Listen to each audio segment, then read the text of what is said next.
Welcome to RTV. నేను మీ గాయత్రిని. CPM senior నాయకులు మధు గారు ప్రస్తుతం మనతో ఉన్నారు. ఆయనతో మాట్లాడదాం. సార్ నమస్తే. నమస్తే. సార్ చెప్పండి, ఈ మధ్య అంటే రాష్ట్రం చెదురుముదురు ఘటనల మినహా ఎలక్షన్స్ ప్రశాంతంగా జరిగినప్పటికీ తర్వాత అక్కడక్కడ గొడవలు జరగడం, గందరగోళం ఉంది. మొత్తం మీద ఈసారి ఎన్నికలు అంటే ఎన్నో ఎన్నికలు మీరు చూసి ఉంటారు. ఈసారి ఎన్నికలు సరళి ఏ విధంగా జరిగింది?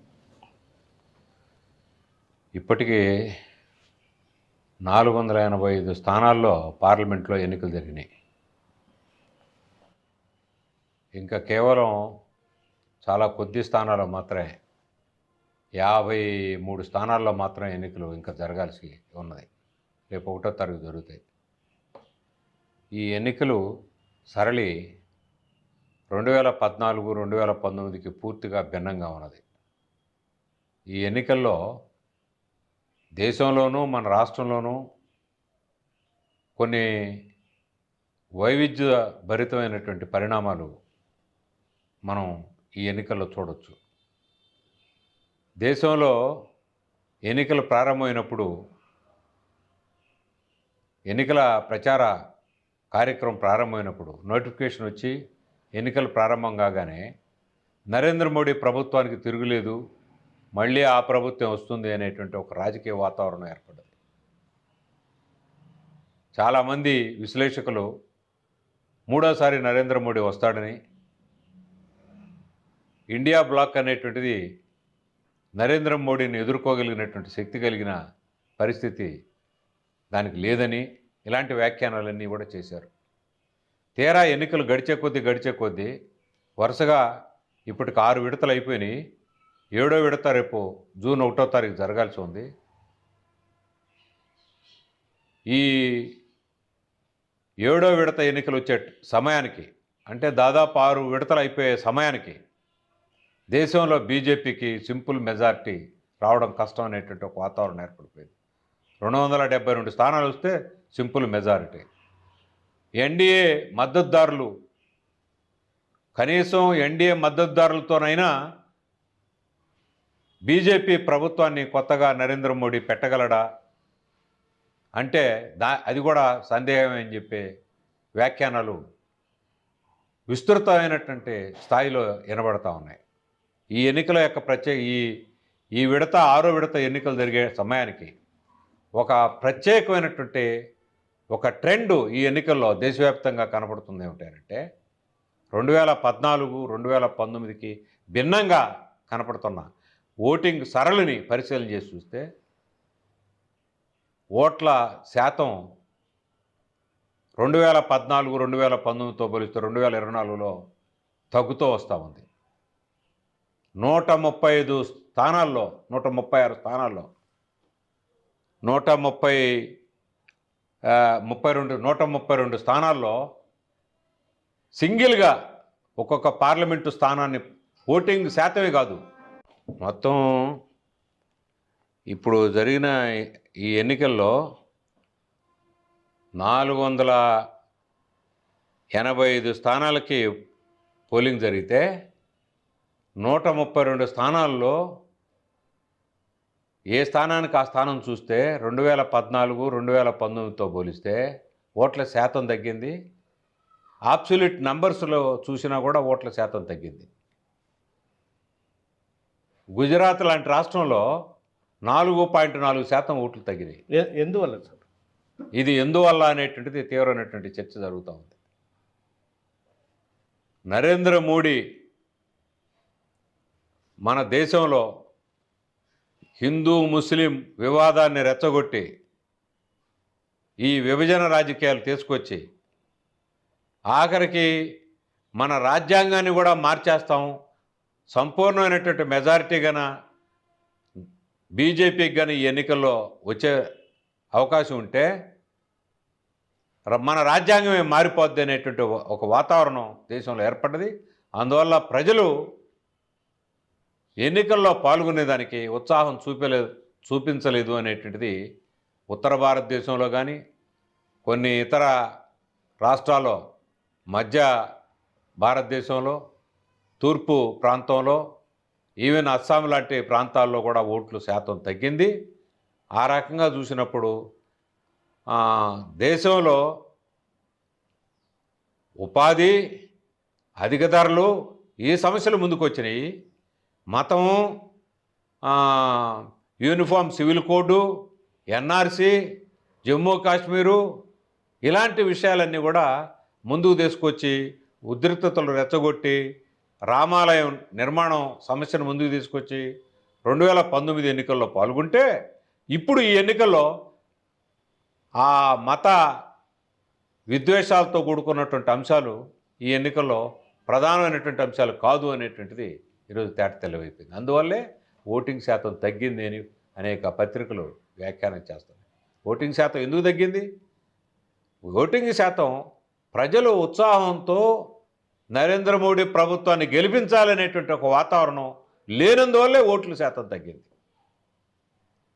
ఉత్సాహంగా మూడోసారి గెలుస్తుంది బీజేపీ, 400 సీట్లు ఎన్డీఏకి, 370 స్థానాలు బీజేపీకి వస్తాయని చెప్పినటువంటి నేపథ్యంలో అలాంటి ఉత్సాహం, అలాంటి ఊపు కేంద్రంలో 10 సంవత్సరాలు పరిపాలన చేసినటువంటి బీజేపీకి లేదు కాబట్టే ఈ ఓటింగ్ శాతం తగ్గింది. సార్ ఒకటి అంటే ఎన్నికల ముందు వరకు చంద్రబాబు నాయుడు కావచ్చు, అదేవిధంగా మన రాష్ట్రంలో కూడా పవన్ కళ్యాణ్ కావచ్చు, వీళ్ళు ఎలక్షన్ వచ్చిన వెంటనే మళ్ళీ ఎన్డీఏ మోదీకి సపోర్ట్ చేస్తున్నారు. మన రాష్ట్రంలో కూడా దేశంలో ఏ రకంగా అయితే విభజన రాజకీయాలు తీసుకొచ్చి దాని ప్రాతిపదిక మీద ఎన్నికలు చేయాలని చెప్పేసి బీజేపీ భావించింది. దానికి ప్రజలు ఉత్సాహం చూపించాల. మన రాష్ట్రంలో ప్రత్యేక హోదా, విభజన హామీలు, రైల్వే జోను, రాజధాని నిర్మాణం, కడప ఉక్కు ఇలాంటి సమస్యలు, ప్రజా సమస్యలన్నీ కూడా వెనక్కి నెట్టేసి ఒక 2 పార్టీలు గడిచిన 5 సంవత్సరాల్లో ఒకరి మీద ఒకరు పోటీ పడి బీజేపీని బలపరిచారు. ఇప్పుడు ఆ పార్టీల్లో ఇప్పుడు దాకా మూజువాణి మద్దతు పలుకుతున్నటువంటి వైఎస్ఆర్సీపీ ఇప్పుడు బహిరంగంగా అలయన్స్ చేసుకున్నటువంటి తెలుగుదేశం, బీజేపీతో బహిరంగంగా తెలుగుదేశం అలయన్స్ చేసుకొని పవన్ కళ్యాణ్, తెలుగుదేశం, బీజేపీ కూటమిగా ఏర్పడ్డాయి. మన 5 సంవత్సరాలు పరిపాలన చేసి మన రాష్ట్రంలో రైతాంగ సమస్య పరిష్కారం కాల, రాజధాని సమస్య పరిష్కారం కాల, విద్యా వైద్య సంస్థలు నిర్మాణం కాల, 5 ఏళ్ళు ప్రత్యేక హోదా, విభజన హామీలు మేము సాధిస్తానని చెప్పినటువంటి జగన్మోహన్ రెడ్డి దాన్ని అటకెక్కించాడు. అందువల్ల ప్రజలు మన రాష్ట్రంలో కూడా ఈ ఎన్నికల్లో పెద్దగా ఉత్సాహం చూపించలేదు. అందుకని నువ్వా నేనా అన్నట్టుగా పోటీ జరిగిందని చెప్పేసి చాలా పెద్ద ఎత్తున పోటీ మేము గెలుస్తాం అని చెప్పి ఒకరి మీద ఒకరు పోటీ పడుతున్నా కమ్యూనిస్టుల యొక్క ప్రత్యేకత ఇక్కడే ఉన్నది. కమ్యూనిస్టులు ఈ ఎన్నికల్లో ఆంధ్రదేశంలో ఈ బీజేపీని భుజాన్ని వేసుకొని తెలుగుదేశం వస్తుంది, ఈ తెలుగుదేశాన్ని ఓడించాలా. 5 ఏళ్ళు మన రాష్ట్ర ప్రయోజనాల్ని తాకట్టు పెట్టాడు జగన్మోహన్ రెడ్డి, అందుకని జగన్మోహన్ రెడ్డిని ఓడించాలా అని వామపక్షాలు కాంగ్రెస్ను కలుపుకొని ప్రత్యేకంగా ఏ సమస్యలైతే మరుగున పెట్టే ఎన్నికల్లో ముందుకొచ్చారో తెలుగుదేశం కూటమి, ఇటు జగన్మోహన్ రెడ్డి, వీళ్ళిద్దరూ మన రాష్ట్ర ప్రయోజనాలకు తీరని హాని చేస్తున్నారు అనేటువంటి ఒక ప్రత్యేకమైనటువంటి అంశాన్ని ముందుకు తీసుకొచ్చేటువంటి కార్యక్రమం కమ్యూనిస్టులు చేశారు. కమ్యూనిస్టులు ఈ ఎన్నికల్లో రాజకీయంగా నిర్వహించినటువంటి పాత్రని చాలామంది మేధావులు, కార్మికులు, రైతాంగ ప్రయోజనాలు కోరేటువంటి వాళ్ళందరూ కూడా అప్రిషియేట్ చేశారు. మన రాష్ట్రంలో ప్రజాస్వామ్యాన్ని మంటగలిపారు. చెప్తున్నారు, ఇక్కడ ఎన్టీ రామారావు పేరుతో పార్కు పెట్టారు బైపాస్ రోడ్లో, మినీ బైపాస్ రోడ్లో. 5 ఏళ్ళ నుంచి ఆ పార్కుని తాళాలేసి ఓపెన్ చేయకుండా, అదేమంటే ఎన్టీ రామారావు పేరుంది కాబట్టి, బసవతారకం బొమ్మ ఉంది కాబట్టి ఆ పార్కుని మేము ఓపెన్ చేయలేదని చెప్పేసి 5 ఏళ్ళు పార్కుని పక్కన పెట్టేశారు. జగన్మోహన్ రెడ్డి ఎంత మూర్ఖంగా వ్యవహరించాడో ఇదొక ఉదాహరణ. ఇదే రకంగా ఏంటంటే తెలుగుదేశం ప్రభుత్వం కూడా నేను సాధిస్తాను, ప్రత్యేక హోదాని, విభజన హామీలని సాధిస్తాను అని చెప్పినటువంటి చంద్రబాబు దానికోసం కేంద్రంలో ఉన్నటువంటి బీజేపీ ప్రత్యేక హోదా విభజన హామీలు ఇవ్వలేదు కాబట్టి బయటకు వచ్చి మంత్రివర్గంలోంచి బయటకు వచ్చింది చంద్రబాబు మళ్ళా బీజేపీతో చేరడం అని అంటే రాజమండ్రి సెంట్రల్ జైలుకి పంపించినందువల్ల ఆ జైల్లో నుంచి బయటపడే దానికోసం ఆ కేసుల నుంచి బయటపడే దానికోసం బీజేపీతో ఒప్పందం చేసుకున్నాడు చంద్రబాబు నాయుడు. ఇది నీచాతి నీచమైనటువంటి రాజకీయం అని చెప్పేసి ప్రజలు బాగా ఖండించారు. అందువల్ల మన రాష్ట్రంలో ఒక ప్రత్యేకమైనటువంటి అంశం ఏంటంటే రేపు వైఎస్ఆర్సీపీ గెలిచినా లేదా తెలుగుదేశం కూటమి గెలిచినా వీళ్ళిద్దరికీ ఎవరు గెలిచినా పెద్దగా ప్రజలకు ఒరిగేది ఏమీ లేదు అనేటువంటి ఒక భావం ప్రజల్లో ఏర్పడ్డది. అందువల్ల కమ్యూనిస్టులు ఈ ఎన్నికల్లో ఈ రెండు పార్టీలు కూడా ప్రజా వ్యతిరేకమైనటువంటి వైఖరి తీసుకున్నాయి. ఈ రెండు పార్టీలు కూడా బీజేపీ యొక్క కేంద్రంలో బీజేపీ యొక్క ప్రజా వ్యతిరేక కార్యక్రమాల్ని మద్దతు ఇచ్చినాయి. కాబట్టి వీటికి వ్యతిరేకంగా ప్రజలను సమీకరించడం అనేది ఈరోజు మన ముందున్న ప్రధాన కర్తవ్యం అనేటువంటి ఒక ఐడియాని కమ్యూనిస్టులు ఈ ఎన్నికల్లో ప్రచారం చేశారు. ఇది బాగా ప్రజలు అప్రిషియేట్ చేస్తారు. సార్, మామూలుగా ప్రజా సమస్యల కోసం ప్రజా పోరాటాలు చేస్తారు కమ్యూనిస్టులు. చివరికి ఎలక్షన్ వచ్చేటప్పటికి ఎందుకు ప్రజలు కూడా అటువైపు మొగ్గు చూపుతున్నారు? ఎందుకు కమ్యూనిస్టులు ముందుకు వెళ్ళలేని పరిస్థితి ఏర్పడింది? ఎక్కడ తప్పిదం అంటారు? ఇప్పుడు కులం అనేటువంటిది ఇంతకుముందు కమ్యూనిస్టులు అంటే పేద వర్గాలు, ధనవంతులు, ఇది ప్రధానమైనటువంటి సమస్య. కార్మికులు, రైతాంగం, వీళ్ళ సమస్యలు కమ్యూనిస్టులు లేవనెత్తేవాళ్ళు. కులంతో నిమిత్తం లేనటువంటి, మతంతో నిమిత్తం లేనటువంటి రాజకీయాలు ఇవి. కార్మికులు ఏ మతంలో ఉన్నా వాళ్ళందరికీ వేతనాలు పెరగాల, రైతులు ఏ కులంలో ఉన్నా వాళ్ళందరికీ గిట్టుబాటు ధర కావాలా. ఈ సమస్యల మీద కమ్యూనిస్టులు పోరాడుతూ వచ్చారు. ఈ సమస్యలు వెనకపట్టుబట్టిన నేపథ్యంలో ఎందుకు వెనకపట్టుబట్టినాయి? కులము, మతం, ఈ సమస్యల్ని తెలుగుదేశం పార్టీ లాంటి పార్టీలు, వైఎస్ఆర్సీపీ లాంటి పార్టీలు కులం, మతాన్ని ముందుకు తీసుకొచ్చిన తర్వాత, బీజేపీ లాంటి పార్టీలు కులాన్ని, మతాన్ని ముందుకు తీసుకొచ్చిన తర్వాత ఈ రైతులు, కార్మికులు అనే సమస్యలు వెనకపట్టుబట్టాయి. ఈ వెనకపట్టుబట్టిన బ్యాక్గ్రౌండ్లో కమ్యూనిస్టులు బలహీనపడ్డారు. ఈ ఎన్నికల తర్వాత ఈ కులం, మతం మనకు ఏమీ పెట్టలేదు, ఏమైనా మన రైతులందరం ఒకటి, ఏ కులంలో ఉన్నా ఏ మతంలో ఉన్నా మనం రైతులందరం ఒకటి, మన కార్మికులందరం ఒకటి అనే పరిస్థితి వస్తుందని మేము ఆశిస్తున్నాం. ఈ ఎన్నికల్లో చూశారు, ఒకవైపు ఒక రాజకీయ పార్టీ కేవలం ఒక కులం కోసం, ఇంకో రాజకీయ పార్టీ ఇంకో మతం కోసం, ఇంకో రాజకీయ పార్టీ ఇంకో కులం కోసం. ఈ రకంగా మన రాష్ట్రంలో ఈ కులాలు, మతాలు ప్రాతిపదికన రాజకీయ పార్టీలు ప్రజల్ని సమీకరించే దానికోసం పూనుకున్న బ్యాక్గ్రౌండ్లో ఈరోజు కమ్యూనిస్టులు తమ బలాన్ని కోల్పోవడం జరిగింది. దాన్ని పుంజుకునే దానికోసం రాబోయే రోజుల్లో ఓ మంచి ప్రయత్నం జరుగుతుందని చెప్పి మేము ఆశిస్తాం. సార్, పవన్ కళ్యాణ్ తొలిసారిగా ఆయన పార్టీ పెట్టేటప్పుడు కమ్యూనిజం భావజాలతో వచ్చారు. అప్పుడు సిపిఐ కావచ్చు, సిపిఎం, కమ్యూనిస్టులు మొత్తం, వామపక్ష పార్టీలు మొత్తం మద్దతు ఇచ్చారు. ఎన్నికల్లో కలిసి ఇచ్చేశారు. తర్వాత ఆ భావజాలం గల వ్యక్తి బీజేపీతో చేతులు కలిపారు. మీరు ఎలా చూస్తారు? పవన్ కళ్యాణ్ గారి రాజకీయాలు దారి తప్పిన రాజకీయాలు అని చెప్పి మేము భావిస్తాం. ఒకప్పుడు బీజేపీ ప్రత్యేక హోదా విభజన హామీలంటే పాసిపోయిన లడ్డు ఇచ్చాడని చెప్పేసి బీజేపీ మీద యుద్ధం చేసింది పవన్ కళ్యాణ్. ఏ కారణంతో బీజేపీతో కలిశాడు ఈరోజు? కేవలం అధికార దాహం అనేటువంటి తప్ప దీంట్లో ఇంకేం లేదు.